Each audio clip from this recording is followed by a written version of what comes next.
Hello everybody and welcome back to another video. Today we are going to be covering the Shadow Minion army build, and I have some really cool updates for you guys. Now as you guys can see in the gameplay, I am level 59 here, absolutely destroying level 70s in a Nightmare dungeon.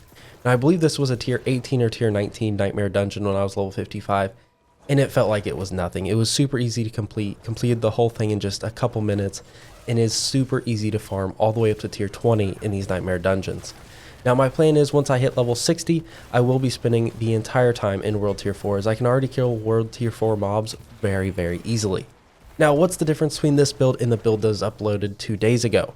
Well, this build has some quality of life changes, ways to keep your minions alive in higher content like World Tier 4, and some other unique updates with different stuff, including the updated Paragon Board, which I'm super excited for you guys, because I spent a lot of time on this Paragon Board absolutely trying to get the most amount of damage that I can out of it. And I honestly think this build can be the strongest Necromancer build in the game. Now, I do have to thank the people in the comments in the last video. Thanks to you guys, I have made some really cool upgrades to this build, including some stuff in the skill tree and stuff with that. Now, that's enough for my rambling. Now, let's get on right into the video. All right, now let's get started with this. Now, here we are on the mob analytics page. This is where I decided to actually put the build guide for you guys. I tried D4 Planner, but I wasn't a huge fan of it, and I think this one just displays the information a lot better, and it's a lot easier to understand. So the first thing I want to talk about is some changes to the skill tree. Now, very minimal, only just a couple skill points have been moved, but it has really made a difference for the survivability of my skeletons in the late game. And I do have to give credit to the comments, as they were the ones that really helped point this out. I wasn't having too many problems with my minions dying, but as I'm doing more and more challenging content, my minions were taking a lot more damage, and this has really helped a lot. So what we've done here is actually put 2 points in Death's Defense. Now this basically means that your minions can't be one shot. They can't even actually be 2 shot with 2 points in this. Basically they cannot lose more than 45% of their entire health from a single hit. This just makes them really strong, as with how often we're using the Skeletal Priest, really 2 points is all that I've ever needed to use in this. If we needed a third, I'll show you guys where to take it from. As you can see, we took 1 point here from Crippling Darkness. We didn't really need 2 points in this. Overall, we already have a lot of stun and crowd control in this build. We didn't really need 2 points in it to begin with. And then we took 1 point from Death's Embrace. Now this is the least amount of damage loss that I could find to take a point from. You lose 2% damage and 3% resistance, but overall I think that is well worth it, as our survivability of our skeletons has dramatically increased. And again, as long as you're popping your Skeleton Priest, in every fight, your skeletons really should never be dying, even in high Nightmare content when you're maybe 15 levels below the actual adds. Overall, this is what I found to be probably the best improvement in this build. Everything else is super strong, and I still stand by it. And so that's kind of what I want to talk about first and show you guys that. Next, we're going to be going to a few changes in the gear and skills section. All right, now here with the assigned skills, none of these skills have actually changed, but I have moved around their order a little bit. Now with our primary skills, they have stayed the same, but Corpse Tendrils I've actually moved before Corpse Explosion, meaning that our heart that's going to automatically cast our corpse skills is going to prioritize Corpse Tendrils first.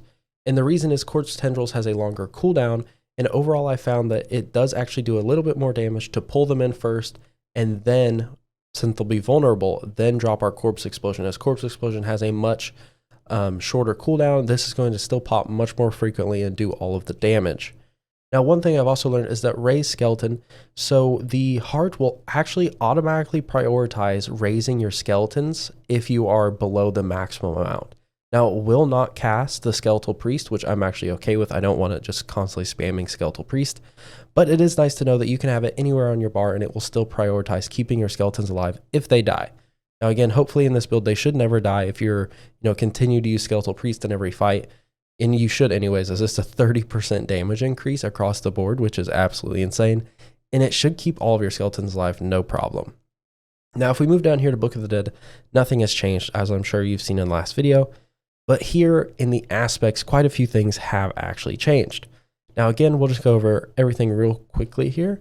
And this one is one of the cornerstones of this build. Basically, it just gives your skeletons 30 to 40% increased damage after 10 seconds of them being alive. You should always have this up, as your skeletons really should never be dying.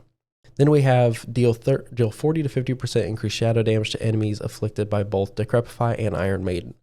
Now, since we are running a double cursed build, this is huge. Now, if you haven't seen the previous video, you might be saying, how are we running double cursed if we're running Iron Maiden? That is thanks to the Decrepit aura. When at least 5 enemies are near you, you gain an aura that automatically curses with Decrepify.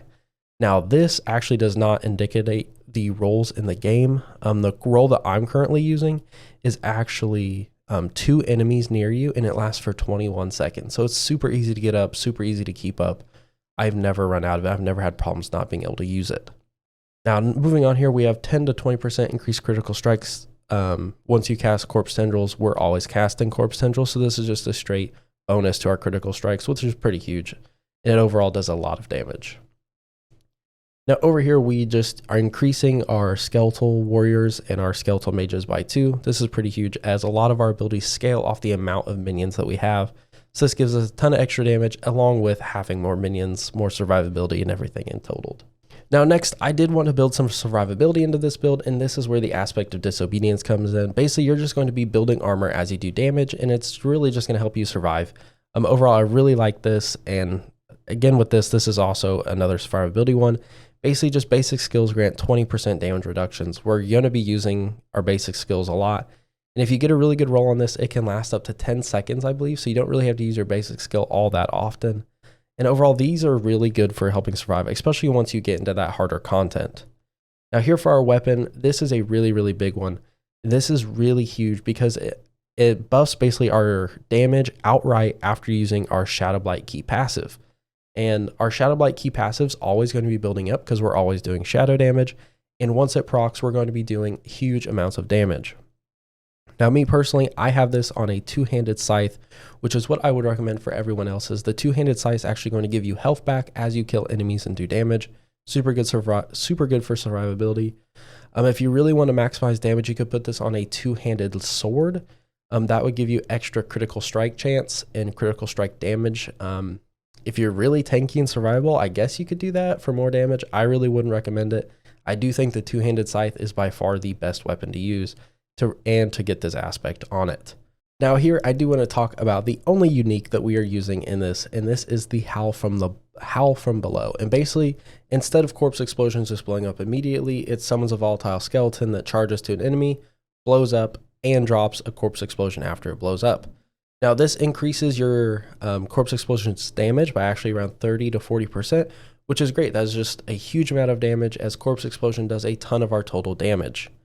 Now with this, I do highly recommend this. I currently have this on a in World Tier 3, and I'm hoping to get this to drop on an ancestral roll, and we'll see how my luck is so far. Until then, I'm going to be stuck with this from World Tier 3, and so we'll see how it goes. Now, as for gems, we are going to throw Emerald into our weapon and Topaz into our armor. Basically, this just gives, when the enemies are crowd controlled, they're going to do 10% less damage to us. And the same for our weapon, we're going to do 12% increased critical strike damage to vulnerable enemies, which all of them are vulnerable. Now, I do want to talk about our hearts here. And this is actually a new one that I didn't have in the build last time. And basically what this is going to do is anytime you're doing single target damage, it is going to cause that damage to be stored up by 10% per second, and it's going to explode into an AoE. So basically we're just adding more AoE to this build. Overall, it is great. And I think it does a really good job in this build overall. I haven't got an amazing roll on the barber yet. I'm still trying to chase that perfect roll, but overall I'm super happy with it. And then as we've already talked about the Decrepit Aura, this is a cornerstone of this build. This is one that is absolutely required, and so is the Sacrilegious. The Sacrilegious is the one that's going to automatically cast all of our corpse skills every second as we walk past them. Obviously, you want to get a good roll that does the least amount of reduced damage. My current best roll is a 29% reduced damage. Now, overall, these are the changes I've made. I think these changes are definitely for the better, and they make this build a lot stronger. Again, thank you everyone in the comments who helped point out some stuff that I didn't catch in the first video. I really appreciate it. And thank you for helping me make this build a lot better. Now, next up, we are going to jump into the Paragon Board, which I am very, very proud of. I've spent a ton of time on this Paragon Board.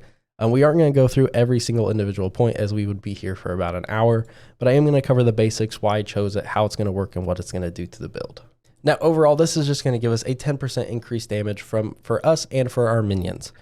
Now how this works is every enemy that is cursed is going to take 10% more damage, and with our build, every enemy should be cursed, so this should just be a straight 10% increased damage. As you can see, we spec'd for as much intelligence as possible. We also did grab both rare nodes for intelligence and for damage. Now, as we move up here into the next board, we did choose Cult Leader as we are a minion build, and we do actually use the legendary node. Now, this is how I have it rotated. I think it's just a little bit better to prioritize getting the Dead Razor glyph first and then going for the legendary glyph. You could change that around and rotate it and go for the legendary glyph first. I just prefer to do it this way. So for the first rare glyph, I did choose Dead Razor, which what happens is when a minion attacks an enemy, they're going to take increased damage up to 12% for 10 seconds every time a minion attacks them. Our minions are attacking a lot, so it is just a really strong buff to help get us some damage. And we did spec for intelligence in this circle as much as we could, as it gets buffed with intelligence. We do make our way up here to the rare node, where basically this is going to give us some skeletal mage damage and some resistance, make them a lot tankier and give them quite a bit of damage. And then we do make our way over here to the rare glyph, or to the legendary node, sorry, excuse me. And this is just going to make our minions deal 15% increased damage for every minion type that we have. Now, what this means is we actually get 30% increased damage to our minions, and it could technically be more if we used Golem, but sadly, I don't think using Golem is worth it in this build, but that's still 30%, which is a huge buff to our minions. Now, we do make our way up here to the maximum minion life. I think this is really good just for survivability, give it some extra health. Then we make our way down here to the rare node for the skeletal warrior damage. Basically, this is the counterpart to this one. This is for your mages, this is for your warriors. They're basically the same thing. We want both of them. Now, next, we make our way over here to the left, and here we have the Wither board. And here I did choose to go to the legendary node first, making our way down. And basically what this is going to do is this is going to buff our shadow damage. Overall, this is really, really strong. It's going to make us do a lot more of shadow damage, especially our damage over time shadow damage. In this board, we are going to be buffing our shadow damage as much as possible. I did choose to buff our minions first and then our shadow damage. I do think that's a little bit better for the end game.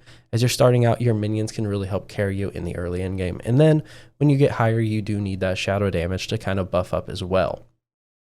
So as we go through here, we do grab the rare node for the shadow damage resistance and the damage resistance reduction from enemies who are damaged over time. Basically, it's going to make us a little bit tankier and a little bit stronger.